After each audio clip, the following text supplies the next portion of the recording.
This is Ken's Corner Sports Podcast with your host, Ken Judge.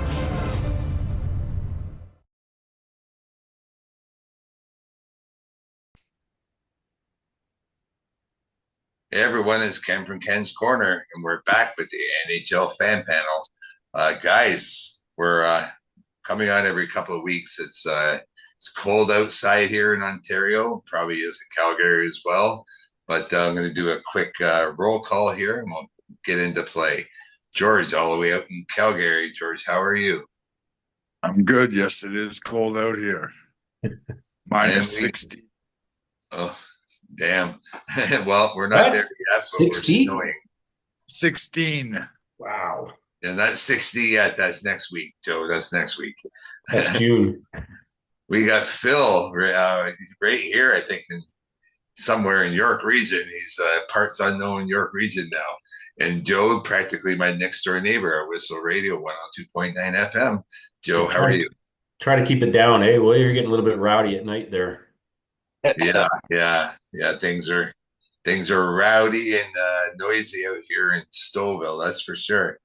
Phil, actually, we're going to ask you a quick question since we haven't had you on here for a little bit, and we're just going to talk about the Blue Jays signing of Dylan Cease. Can you give us a rundown on this player and if you feel that's a good move forward for the Jays? I think it's a great signing. Over the last 5 years, he's led Major League Baseball with 1,150 strikeouts.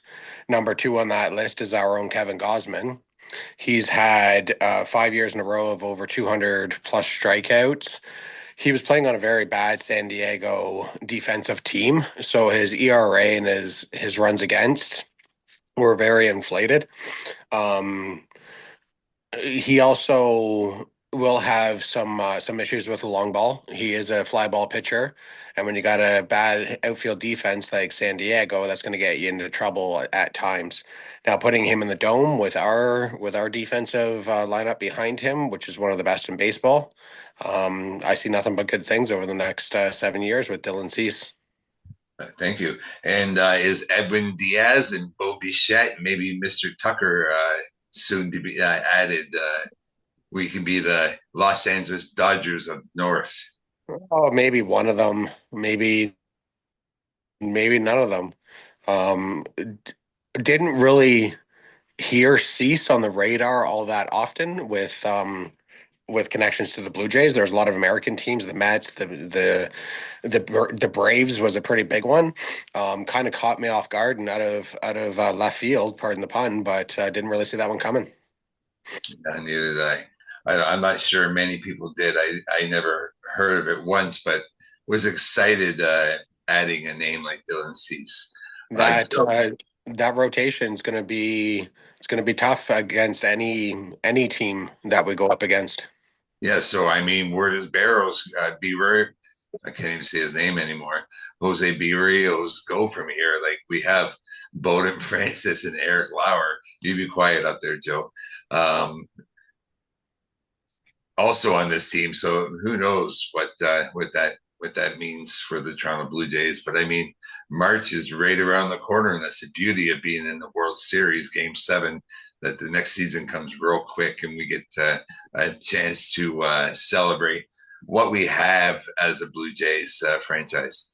Joe, the Leafs, they lost that game 4-2 after being up 2-0 for a change. I'm used to seeing down because the Leafs don't get a lead very often in this 2025-26 season, but they were up 2-0 before eventually losing to a pretty good Washington Capitol team on Friday night, and went to Pittsburgh where they seemed to dominate, especially from that third line of the Toronto Maple Leafs in that 7-2 drubbing of the Pittsburgh Penguins and Sidney Crosby.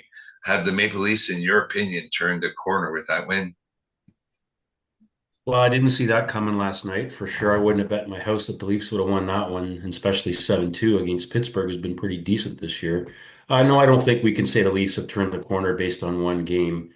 It was nice to see. We have to see where it goes from here, though. They're still lacking some serious components to be a contender in my books. They don't have a number one or two defenseman. They don't have a right winger for Austin Matthews. And until they fill those holes, they're going to be meddling at best. And then you add in the fact that their secondary players that they brought in to change the DNA really haven't produced until last night, which is really nice to see some of the secondary scoring, like Dakota Joshua and people like that finally getting some goals. It was kind of really nice, and we're going to need that. And we need Austin Matthews to get hot and return to the Matthews that he was before we can even consider ourselves serious contenders. And the jury's still out on that one for me.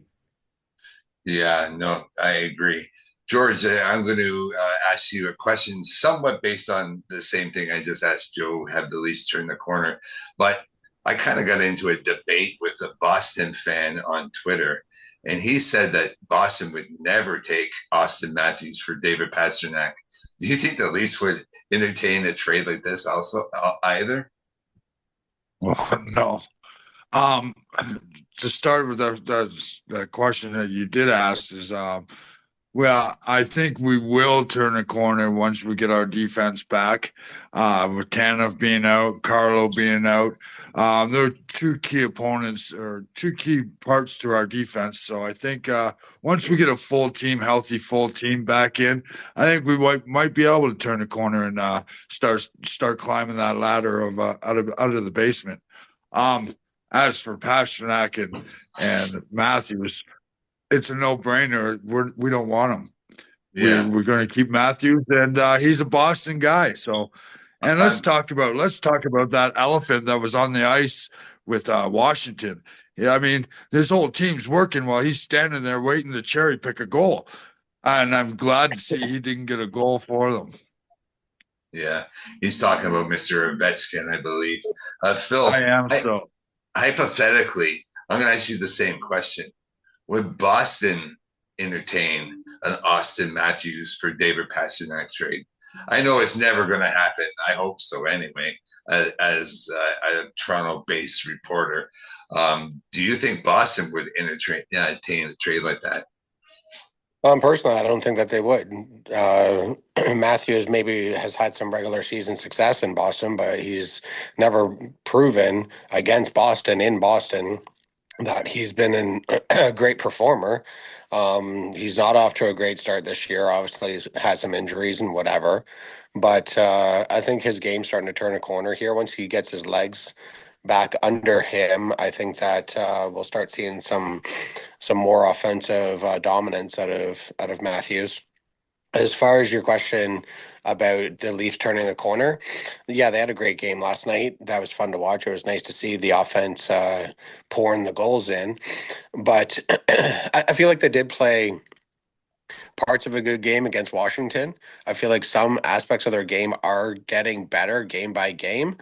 But, I mean, we've got the Lightning, Canadians, Hurricanes, Panthers coming up, which we've had some big games against them. We're talking about like the number one Lightning, the number three Hurricanes. Those are going to be some tough games. And if we want to see and say that they're turning a corner, then we got to see some performances against those teams. Yeah, but before then, we have the Stanley Cup champions, the two-time defending champions, who are actually tied with us, 25 points. The Florida Panthers coming up here on Wednesday. Joe, you mentioned Joshua and McCann in the third line. Recently, they've sat Domi and Joshua in just lately, Maccelli and Järnkrok. Do you think that's needed and maybe it gave these guys a bit of a kick in the butt? Did you see more from Domi? I know we did it for Joshua scoring that goal, but did you see more from the guys who sat out? I think so. I think that there was nothing else left to do. I mean, I think they've tried, Craig Berube and the coaching staff's tried everything to get these guys motivated. He's talked about Joshua before. He's talked about Nicholas Roy. He's talked about McMahon, what they need to do. And if they're not doing it, then they need to sit a game or two and watch. And you can tell by the way Joshua's come back. I think he's got a wake-up call. Domi certainly had a much better game last night. Maccelli, I just don't see it there. I don't see how he's going to be a fit with us long term. He just gets knocked off the puck too much and isn't a difference maker for me. So it remains to be seen. But certainly nice to see Joshua bounce back. I'm a little disappointed in his play this year. There's been quite a few times where we've been pushed around blatantly, goalies run, and he's nowhere to be found. And that's what he was brought in for. And that was his advertisement. He's going to be the tough guy. And, Matthews played his best hockey when we had Ryan Reeves on the team, guys, just to let you know, you play a little bit bigger, a little bit taller when you got somebody a little bit more confident when you got somebody watching your back there. And I'm going to tell you, since we haven't had him, has Matthews been the same player? Just wondering if there's a correlation there. I haven't seen it. Yeah. George, your thoughts on Dennis Hildeby, the way he's kind of stepped in for Anthony Stolarz since he's been gone. Did we really need to make that move with Cade and Primo? Like, shouldn't we have just given it to Hildeby the way he's played? And Joseph Woll, how do you think he's played? And I mean, he just went 6 straight games. How do you think he's played? I'm really impressed with Joseph Woll. I mean, he's been our goalie for a while, and he's grown up, and he's taking control in that net. Hildeby, yeah, I've always liked him too. If Hildeby, I've always liked Hildeby, and would like to keep him up there until Stolarz comes back. Phil, Easton Cowan, what can we say about this kid? Has he earned his full-time spot in the NHL? I think he's definitely on the right path. Some of his goals, that game tying goal in maybe the 2-1 win that we got in overtime when Willie scored that, I don't remember who it was against, but that goal that Easton Cowan sniped from the freaking outside of the circle, like up beside the boards to the top corner, was just disgusting. That was a beautiful goal.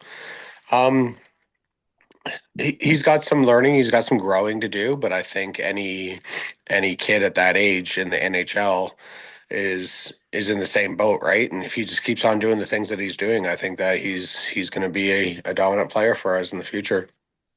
Yeah, I agree. I'm really impressed. George, you're welcome to join in on the Easton Cowan train. Joe, do you want to speak about Easton Cowan? Well, in an ideal world, we wouldn't need him to be playing with us, and he'd be honing his craft in the Marlies for a year, and that's where he should be. Can he survive? Sure, but I've also grown up in the era of Ally Afraidy and Jim Benning and a lot of these young kids that were thrown in really early, and the Leafs had a habit of doing that, and it stunted their career and wrecked them, and it set them back. I really hope that doesn't happen with Cowan. He's got all the talent in the world, but man, he looks young when he's out there. And if we didn't need to have him playing, he'd be better served in the Marlies. I think that would be better for him to get his confidence up. I just hope he doesn't get hurt in the big NHL. But Yeah. we don't have anybody else right now that has the talent that he has and the depth in the organization. So he's on the roster for now. I'm in my world, we get a second line, get a first line winger and let him go down and take a breather and dominate down there for a year before we throw him to the Wolves up here for a season where we just don't have the bodies to compete for a cup right now, as far as I'm concerned. We're a few bodies short, guys. Yeah. Usually I would agree with you, but especially this season, it seems to be the young guys' game. Look at the Connor Bedars and the Demidovs and the Celebrinis, Macklin Celebrinis of this league right now. It's definitely impressive. George, do you want to add in on Easton Cowan? I'm going to kind of side with him up there. Joe. Oh my God. Sorry, Joe. But anyways, yeah, I mean, he's just one big hit away from being hurt. And he does look like a young guy out there, and maybe a little bit of pounds put on, a couple more pounds put on, and go hone his stuff down there might help out. But yeah. Phil, there's a couple of players that are actually really impressing me this year. I know we're all missing Mitch Marner and the Leafs are, but Matthew Knies, he actually leads the league in 5-on-5 assists. Did you see that coming? I mean, sure, he's a great player. I mean, when you're on a line with Matthews most of the time, or you're on the power play and you're chipping that puck over to Willie or Johnny, who've been seeming to find the back of the net quite often. Um, yeah, I mean, it's a good thing. I wish that he had a couple more goals. I wish the entire team had a couple of goals. And when you talked about those guys that have been benched lately, when you got Domi with 3 goals, 5 assists in 24 games, Maccelli 4 goals, 5 assists in 22 games, Järnkrok 4-0 in 18, and Joshua with 3-3 in 24. Secondary scoring's got to pick it up here. And Johnny and Willie are doing their thing. Matthews is coming back. He's going to start potting some. Nisey obviously was injured. He's coming back. But secondary scoring has to help carry the load for this team because we don't have it right now. Yeah. And one more player I want to speak about, Joe, Oliver Ekman-Larsson. He actually just 1 game shy of Tom Kerber's record for consecutive games. That's if he isn't injured. Who knows? But he's got 9 straight games with points. Who the heck seen this coming? Well, he always had an offensive upside and a little bit of sandpaper to him, and I've really seen that a lot this year, and I like that. It's no secret my thoughts on the defense and the weaknesses, and we won't go into number 44 again, who couldn't play defense to save his life, as far as I'm concerned, and it just needs a fresh start. But I mean, this even with Tanev back, Tanev is not a number one defenseman. He's a number three. Morgan Riley is not a number one. We need a number one and a number two defenseman, and we have guys that have held the fort, but they're getting long in the tooth and they're going to get injured, right? And Brandon Carlo has struggled this year, so if he comes back and if he picks up where he left off, that was ugly. I mean, people were talking about him as trade bait. So I think you start with our defense and you go, we need an upgrade there for sure, at least before the trade deadline, to get somebody who can actually, move the puck, but play a good defensive sound game. Simone Benoit, I don't think has had a good season either. I don't know why they've taken a step back, but it starts from the defense out. And I don't think we have that number one. And I think Oliver Ekman-Larsson has been our best defenseman so far this year. Yeah. I've been slightly impressed with Trey Stetcher. Does he stay in the lineup when these guys come back, Joe? Over other people, over Philip Myers, sure. I mean, he's not noticeable, and maybe that's a good thing. He's just out there doing his job. He's not going to dominate physically. He's not going to really clear the front of the net, but he's going to give it all it's got, and he's good at getting that first pass out. So it depends if he stays in the lineup, who we're bringing back in. If he's replacing Philip Myers, sure. But I think if Chris Tanev comes back, if and when, and we get Brandon Carlo, then I think he's going to be number 7 in the depth chart. Yeah. Let's talk about trade rumors. And here's one. We've heard all the big ones, the Kadris and the Rasmus Andersons, and maybe even Blake Coleman from Calgary, and a few of these other guys that would probably take a lot of stuff that we just don't have, and that is our prospect pool and our draft picks. Not many of them there to be had, but what about a reuniting of Michael Bunting? Would Michael Bunting be able to fit into that top 6? And the trade rumor I heard, George, was Matias Maccelli. Unfortunately, he hasn't panned out here in Toronto, but he still has upside of 50, 60 points. Still young, 25 years old. And Calle Järnkrok, Joe's favorite player, heading to Nashville for Michael Bunting, Michael McCarron, and a possible 3rd-round draft pick. Is that a trade the Leafs should be looking at, guys? George, we're going to start with you. I'm okay with that. I'm okay with seeing Bunting come back. He's got a lot of tenacity. He goes into the corners after that puck, and I think he would be good with the knives and the Matthews. I'm actually okay with Bunting coming back.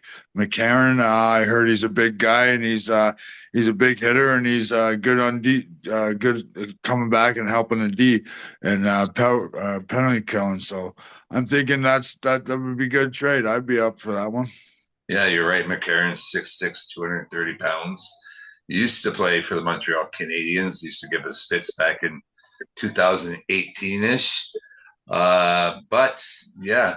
I kind of like the trade as well, and maybe that would help with resetting of Easton Cowan, Phil, like as the guys were saying. In that case, maybe Cowan could go back to play for the Marlies, where Bunting would fit in maybe pretty nicely with Austin Matthews, because I believe he did play well there when he was in Toronto. What is your thoughts on of this trade story? I'll get it out of my mouth eventually here. The issue that Bunting had when he was here was he was the sandpaper of that lineup, which, I mean, he's getting in the corners. The problem was that he was starting fights or starting these scrums with Marner and Matthews on the ice. We didn't want those guys fighting. We still don't want Matthews in that situation, but it's a completely different lineup or line when you have Nyes on the ice with Bunting. If Bunting's going to go in there and he's going to be sandpaper and he's going to agitate some guys, he's got Nyes, who's also not a small dude, who's willing to throw the body around. I think he's him and Tom Wilson are 20 points and 50 hits in the league, and there's only two of them. So I think that Bunting, Nyes, that would be a great sandpaper skill combination with Matthews. Yeah. And Joe, do these players, Bunting and McCarron, do they fit Craig Berube, the head coach of the Leafs, mold a little bit better? I think so. I mean, music to my ears if we're saying goodbye to Calle Järnkrok, so I don't have to fill that. I mean, I won't shed any tears over that one. So listen, if you're bringing Bunting back, it's an energy spark. That's why you're bringing him back, and you hope he chips in with a few goals. But it's hey, this team needs someone to light a fire under their ass and have a spark and maybe get some energy back in, and that's why you're bringing Bunting back. I'm just not sure why Nashville would do that. I hope they do, but we'll have to wait and see. I think Nashville just wants to switch their players up as well, and Maccelli does have an upside, and maybe he'll play a little better under a different system. They'd probably love to give us Stamkos. Yeah, I don't know. Would that still be a high end cost? Not for me. Yeah. Okay, Joe, we're going to start with you on our last question here. The upcoming games for the Leafs, what do they need to accomplish to start building a bit of a winning streak? Phil nailed it. Secondary scoring. We need some help. We can't rely on every given night on Tavares, Matthews, and Nylander. We need somebody else to score. And it was good to see the secondary group pick it up last night and put some pucks in it. I'm still not liking the fact we're getting badly outshot every game, which we are. I'm a little concerned with the system put in place and the players we have it. This dump and chase and try to forecheck and turn it over. We're not getting a lot of scoring chances. We're not getting a lot of shots. Listen, what did the first three shots go in last night on first goals and 3 shots or 4 shots last night on that goalie? So let's call it what it is. You get off to an early start like that, it's nice. But the Leafs certainly aren't out shooting anybody and out chancing anybody. And I like to see that change. So it turns around so we actually can go, you know what? We actually dominated the game in every aspect. I didn't think we dominated every aspect and haven't very much this season, other than the score last night. We dominated on the one that matters the most, I think, and that's 7 goals. Yeah. But you're right. They scored on their first shot. They scored on their third shot. And I think they scored on their 6th shot as well. They might have got 7 shots that period and 3 goals. George, can you add into what Joe's saying here? What do the Leafs need to accomplish? I'm saying the big four have to start picking it up. Matthews is going to have to start scoring. I mean, sure, it's great to have a secondary scoring, but I think our defense is really we got to help our goalies back there. We got to stop the turnovers. We got to really get in front of those pucks when we got a chance and help this goalie out back there. So I'm saying defense, we need to change, and our big four need to start putting them in. Yeah. Phil, your answer. Taking the words of Berube is that there has to be a higher compete level in all aspects of the game. Domi hasn't shown that. That's why he was benched. Berube, I think his words were that the people of Toronto, the fans of the Maple Leafs, His teammates, they deserve better than what a lot of guys are putting out there as so-called professionals performing at the highest level possible. I understand that the NHL is not an easy place to make a living. It's a very hard game. You're playing against the best players in the world. You're playing against the fastest, the biggest, but there's no excuses. You're getting paid millions of dollars. So your attention to detail, offensive zone time over defensive zone time needs to take a massive turn, because we spend 3/4 of the game in our zone, and you wonder why our defense is getting picked apart, why our goalies are getting picked apart, because we're constantly in our own zone fighting to get possession of that puck back, that by the time that we get it, we're exhausted. And that's our first line that's out there that's playing defense that entire 2.5 minutes. And now we got our third line trying to play offense. Like, there has to be more control of the puck and changing that offensive zone time. All right, this is a little bit off. Very well said. Let's just put our NHL hats on here for a second. And who's your biggest surprise so far this season? I mean, there's the Lightning and what they're doing, Tampa Bay. The Devils, they're 16-8 this year. How about the Avalanche, 18-1-6? I mean, I think everyone thought the Avalanche were going to be good, but did we think they were going to be that good? Dallas, they seem to be rolling on themselves. Who's your biggest surprise so far this year, Joe? Great question, because there's surprises negative and surprises positive. Well, yeah, if it's a negative one that's striking you as well, Florida not being in the Leafs spot. it's the Leafs and Edmonton, really. I mean, and Calgary and Vancouver. I mean, you might as well throw. I mean, we're going to have a Canadian team in the playoffs this year. Right now, it ain't looking so good, is it? So, I mean, that's a bit of a surprise. I thought Edmonton would have a burr in their bonnet and come out. I mean, I know they have a slow start, notoriously, but I didn't think they'd come out like this. And they look like a dumpster fire back there some nights, just like we have. So those two things surprised me in a negative way, but I think in a positive way, I think it's just the young up and coming stars, Ken. I think you mentioned it. Like, it is becoming a new era. And these kids, Macklin, Celebrini, and Stanko, these guys are just they're the new Crosbys and stuff. And it's kind of cool to see this next generation come in and take over, and Connor Bedard and all that. So let's hope Easton Cowan's one of them too. Yeah. George, your biggest surprise, negative or positive? Montreal doing anything good? Ottawa doing anything good? Boston? Biggest surprises there. Yeah. Disappointments or surprises? Our Leafs not doing so good. Yeah. And Phil? Well, I think the old boys down in Tampa is pretty impressive. And talking about guys long of the tooth, and you got a pretty aged group down there that are lighting it up. Like, and I meant the pun there, lighting it up, man. They're playing good hockey. The Hurricanes are playing good hockey. Everyone said that young crop of new NHLers with that Hudson kid in Montreal playing unbelievably offensive. And we talk about teams having number one defensemen, and when you got the Cale Makars, the Hudsons, the Quinn, Hughes, and then when you look at what the Maple Leafs have, where's our stud defenseman, right? So I definitely agree with what Joe said there earlier in the podcast, that it's time for that turnover, and us to get one of these guys that comes in and is able to control the offensive game from a defensive position, because we haven't had that in a long time. Yeah.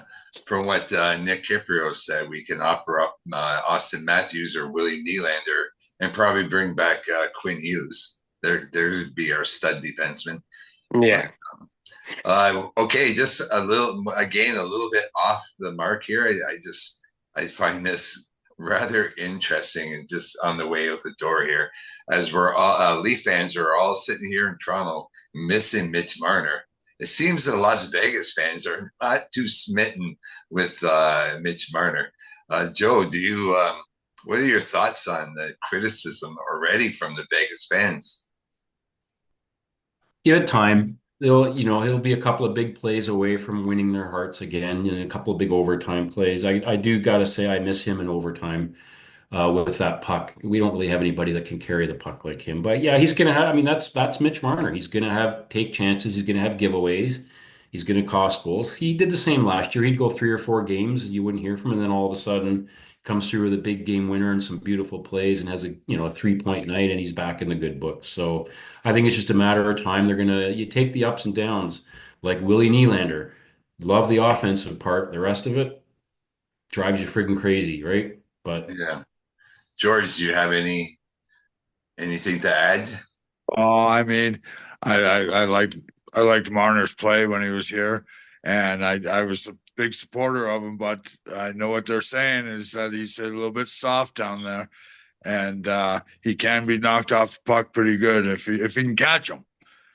Yeah. So I mean, Apparently they don't realize that he doesn't score 100 goals this season. Phil, your thoughts on the Mitch Marner drama going down in Las Vegas?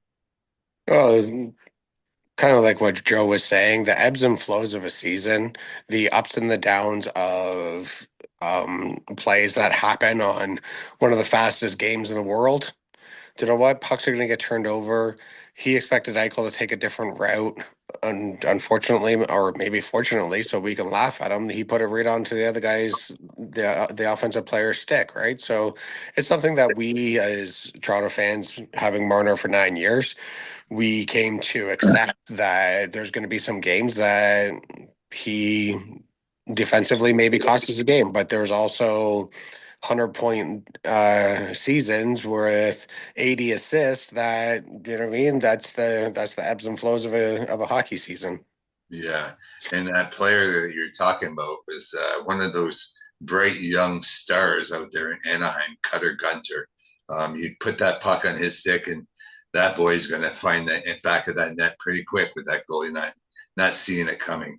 All right, this is the end of our show here, guys. But before we go, I'm going to get your game time predictions for Wednesday night's Toronto Maple Leaf Florida Panther game. Joe, we're going to start with you. 4-2 Florida. Boo. George, your thoughts? barn burner 5-2 Toronto. And Phil? We'll go with a five. Let's go 5-4 overtime, because neither one of these teams can play defense, and their goalies have been as solid as Swiss cheese. We're gonna have a Michael Bunting. Hopefully, Stolarz is gonna come back and punch out Bennett. Marchand. Someone's gonna break Marchand's freaking ankle. Well, we don't have to worry about Kachuk and Barkov, at least, right? Yeah. But the rest of that very well could happen in later in the season, as the Maple Leafs and the Florida Panthers just might be fighting for that last wild card spot. Something. Tell me punches out Marchand.